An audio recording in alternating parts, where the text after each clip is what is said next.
Home chef recipes తెలుగులో 2 రకాల ఉసిరికాయ వంటల్ని ఇప్పుడు చూసేద్దాం.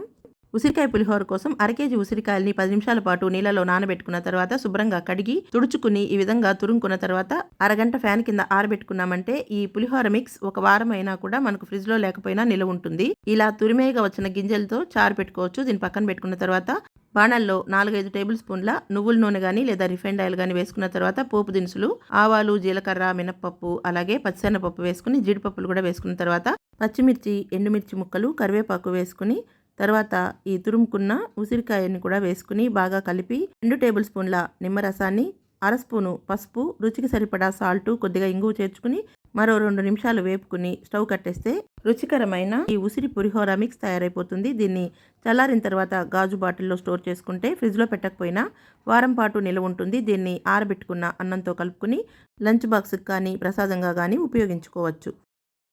సంవత్సరం పాటు నిలవ ఉండే ఉసిరి మురబ్బా తయారు చేసుకోవడానికి కేజీ ఉసిరికాయలని శుభ్రంగా కడిగి ఉప్పు నీళ్ళలో 10 నిమిషాలు నానబెట్టుకున్న తర్వాత ఆవిరి మీద 10 నిమిషాలు కుక్ చేసుకుని ఫోర్క్తో ఇలా ఘాట్లు పెట్టుకున్న తర్వాత 1.5 నుంచి 2 కప్పుల పంచదారలో పావు కప్పు నీళ్లు పోసుకుని ఘాట్లు పెట్టుకున్న ఉసిరికాయలని వేసి 10 నిమిషాల పాటు ఉడికించుకోవాలి. తర్వాత ఇందులోనే ఒక పించ్ సాల్ట్ వేసుకుని 1 నిమ్మకాయ రసం అలాగే 1 టీ స్పూను యాలకుల పొడి వేసుకుని చిక్కబడేంత వరకు ఉడికించుకోవాలి.